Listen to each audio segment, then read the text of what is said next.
The unexplained forest. You won't believe what happened. Some forests are old, some forests are dangerous, and some forests were never meant to be entered.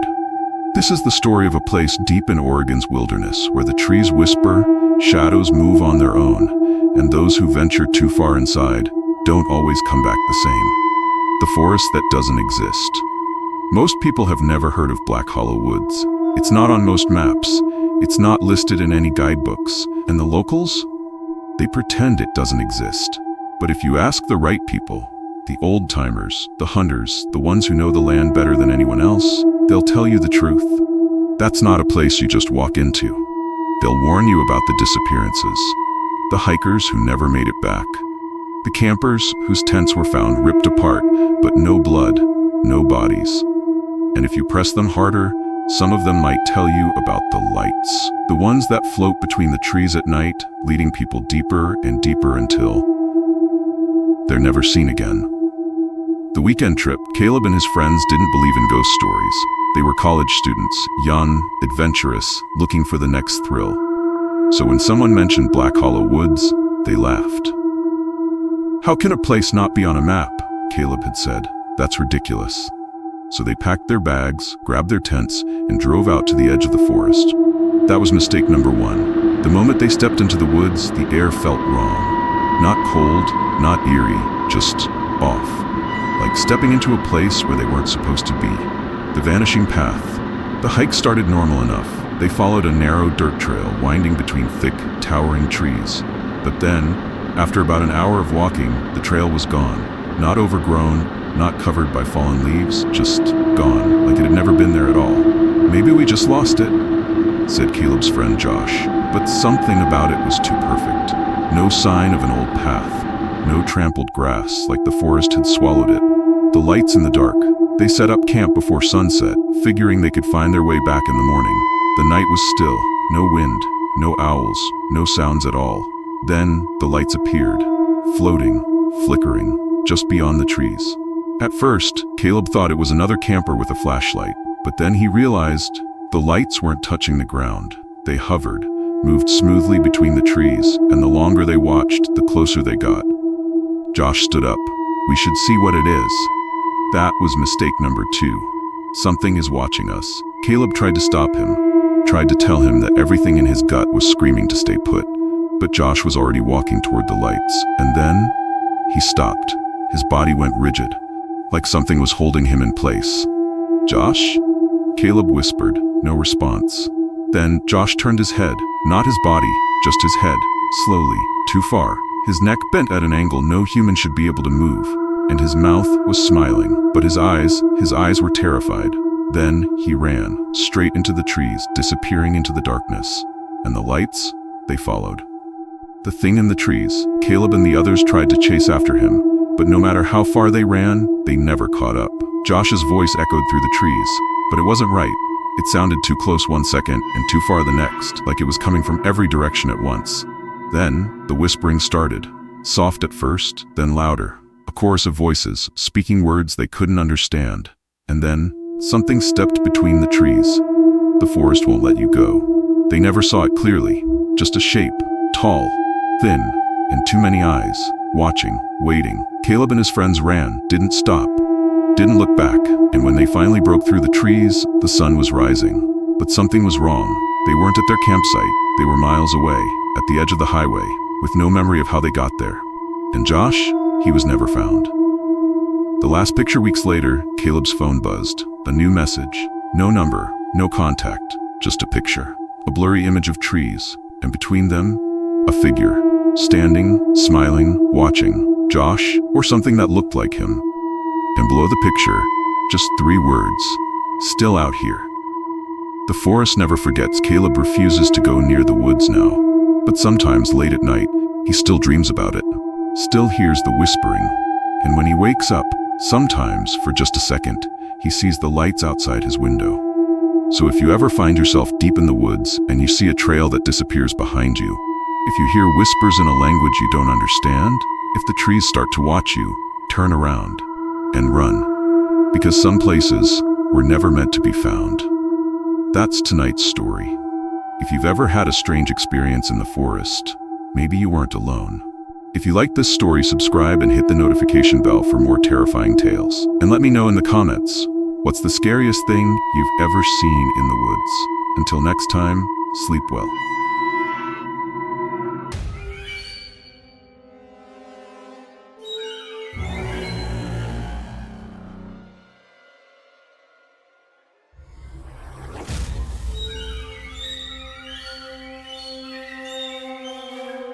The chilling forest, a nightmare come to life.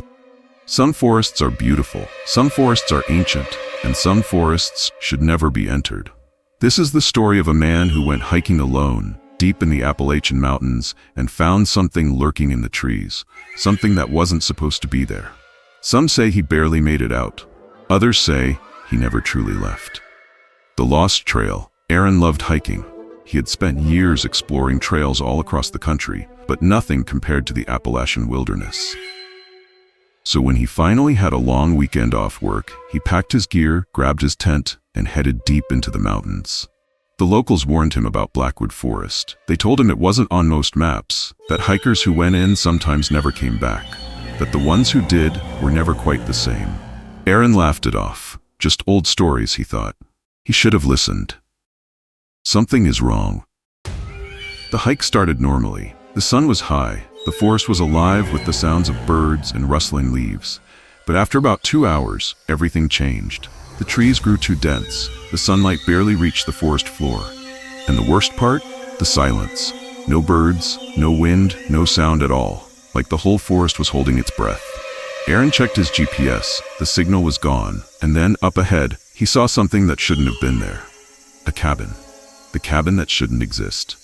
It was old, decayed, covered in moss and vines. Aaron hesitated. There weren't supposed to be any buildings out here. The map showed nothing but untouched wilderness. But then he saw the door, wide open, as if it had been waiting for him. The shadows inside. The air was thick inside the cabin. Dust floated in the beams of his flashlight, and on the walls, scratch marks, deep, jagged, like something had been trying to claw its way out. Aaron's breath caught in his throat. Then something moved. Not outside, inside the cabin, a shadow, too tall, too thin, shifting in the darkness. And then the whispering began. The whispering in the dark. The voice came from behind him, too close. Turn around. Aaron's blood ran cold. His flashlight flickered. He turned slowly, heart pounding. Nothing was there, but the whispering didn't stop. It moved around him, circling, getting closer. Then a breath, right against his ear. Run. The chase. Aaron didn't hesitate. He bolted out of the cabin, sprinting into the trees. The whispering grew louder. The shadows moved between the trees, flickering like fire, like something was watching him from every direction. Then he tripped, hit the ground, and when he looked up, there was a face staring at him. Not human, not animal, just a mouth stretching too wide, filled with teeth, grinning, waiting. The mark it left behind. Aaron doesn't remember getting back to his car. Just that the sun was rising when he finally reached the highway. But when he got home, there was something wrong. His reflection in the mirror, it blinked too late. And sometimes, late at night, he hears whispering outside his window. Still waiting, still calling him back to the forest. The warning Blackwood Forest is still out there, still waiting. So if you ever find yourself hiking in the mountains and you see a cabin that isn't on your map, don't go inside. Because some places don't let you leave, and some things in the dark, remember your name. That's tonight's story. If you ever got lost in the woods and felt like something was watching you, maybe you weren't alone. If you like this story, subscribe and hit the notification bell for more terrifying tales. And let me know in the comments, what's the creepiest thing you've ever seen in the forest? Until next time, sleep well.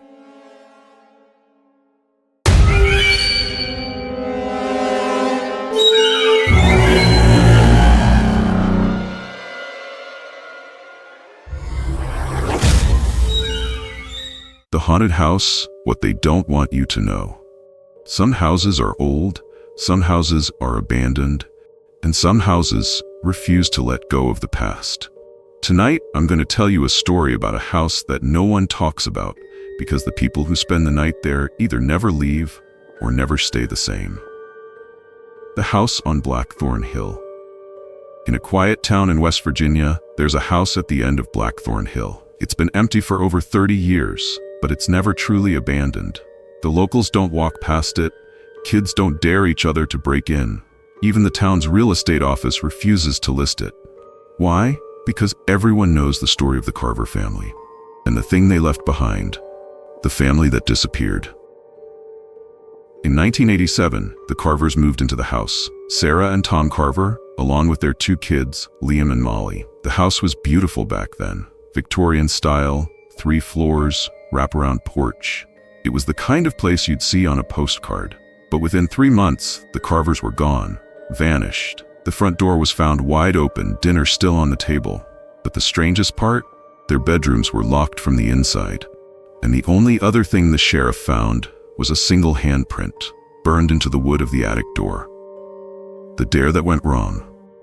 Fast forward to 2015. 3 teenagers, Kyle, Ricky, and Jess, decided to break into the house. It was supposed to be a joke. Record a video, post it online, get some likes. They never uploaded the video. But weeks later, the sheriff found Kyle's phone half buried in the yard. The video was still on it, and what it showed was worse than anyone expected: the footage. The video starts with laughter. Kyle, Ricky, and Jess pushing open the warped front door, their flashlights cutting through the dusty air. "Dude, this place is a dump," Ricky jokes. But Jess stays quiet. She keeps looking toward the staircase. That's when the first sound happens. 3 knocks. Slow, heavy, coming from the 2nd floor. "Probably a raccoon," Kyle laughs nervously. But the knocks come again, this time from the attic. And as the camera pans up, there's a light, flickering. But the house hasn't had electricity for decades. The thing in the attic. They climb the stairs, the laughter long gone. The camera is shaking now, the flashlight beam darting across peeling wallpaper and empty picture frames. When they reach the attic door, it's open. The burned handprint?